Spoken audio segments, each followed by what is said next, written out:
Good afternoon, brothers and sisters. Well, have I got something interesting happened. Remember me yesterday saying we're going to look into Noah? Well, I got sent an article this morning that I'm going to read to you. Stick around.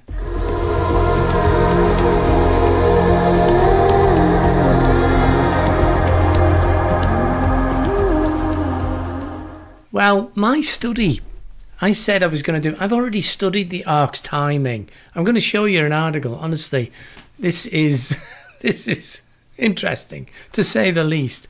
Now, I'm not giving a date. Certainly no man knows the day nor the hour yet. And I guess if anybody hits it on the nose, then they won't really know. It'll be a guess at the time, but it'll be the best guess yet. The ark rested on the 17th of July, okay, on the tops of the mountains. This is biblical. I worked it out on the mountains of 1st of October. Noah opened the windows after 40 days, 10th of November. He sent the raven that went back and forth, okay?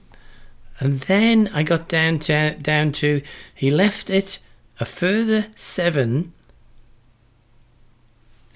of November. 17th of November. You probably can't read that. No, you can't. Because it's back to front. My handwriting is terrible. The dove came back into the evening with the olive leaf on the 18th of November. Okay? That's what I'd worked out. And then Grateful sent me this morning. This came about, well, it might have come last night. I opened it this morning. I didn't check the time. But it came from join Discord, guys. Join Discord. What's keeping? And anybody who wants an amnesty on Discord for being banned at any time, do contact me by email. The disciple contact at gmail.com, okay?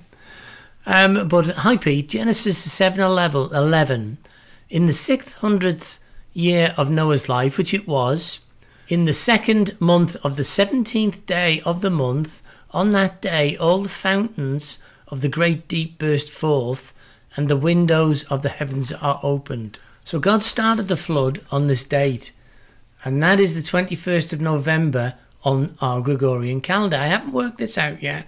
I'm trusting that Grateful has worked this out. Genesis 7:1. Check these out though. Genesis 7:1. The Lord then said to Noah, "Go into the ark, you and your whole family, because I have found you righteous in this generation." Now I just want to point out at this time, using this opportunity, righteous in this generation. We are made righteous by the death of Jesus on the cross, the crucifixion and rising again of Jesus. We become righteous if we confess with our mouth that Jesus is Lord and believe in our heart that God raised him from the dead. That's what we do simply. It is not of works. It is a gift of God. Okay? It's free. Good works will follow. But I thought, are we righteous now? Think about as we go further into what we're doing. Are we righteous now? I know most of you are. I probably know all of you are. You wouldn't be watching the channel. But spread the word. Let's get the gospel out. Where was I? Righteous in this generation. Genesis 7:4. 7 days from now, I will send rain on the earth. Okay? Funny that we're in the three day. We'll not go into that. Another study. Genesis 7:13. On that very day, Noah and his sons, Shem, Ham, Japheth, together with his wife and the wives of his 3 sons, entered the ark. Genesis 7:16. Then the Lord shut him in. So God also had the people get into the ark and close it up 7 days before the flood. Reference to that one. 7 days before the flood was unleashed. And that's the 14th and 15th of November. 7 days. Just a thought, guys, on the Gregorian calendar. I'll have to check this with all the other calendars because I didn't expect to be doing this today. Think this. If the ark was rescued before God's judgment and the rapture is another rescue before God's judgment, if we're mirroring thing or duplicating a thing or type and shadow off, then something to think about would be interesting dates. I hate to say dates of the 14th and 15th of November. Matthew 24:37, as it was in the days of Noah, we know this one, so it will be in the coming of the Son of Man. The coming of the Son of Man is 7 years after the rapture. I would agree there, or thereabouts. But the flood was unleashed 7 days after the door was shut, after they were safe. Now, it's a good study. It's a good study. So, I think we've got a high watch approaching on the 14th and 15th of November. How shall I title this? Now, this is a high watch. We don't know the date.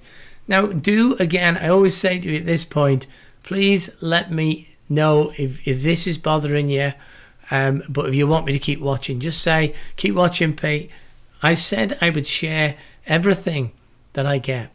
I'm not saying it's going to happen on this date, because we've had so many. But it is another high watch. Now, I will graph this up with my own work on Noah's Ark, along with the Bethlehem Star. This is the book I kept on one side for this special subject about a year ago. And there's muches in there that I want to share. Do you want to hear it? I'm not setting a date. I'm saying it could be, okay? I don't know. But I'm going to watch through. I'm going to graph it. I'm going to set it all apart, along with the Shemitahs and the moons, the blood moons in the 11th Shemitah, which we're in, the wars, the rumours of wars, Isaiah 66:8, Israel will be made nation in a day. What more can we wait for? It's got to come soon. I mean, it hasn't got to come soon. I'm begging the Lord that it will come soon. Brothers and sisters, I want to go home. I want to go home, but I want to finish the work. I understand that the Lord's timing is perfect. This is interesting.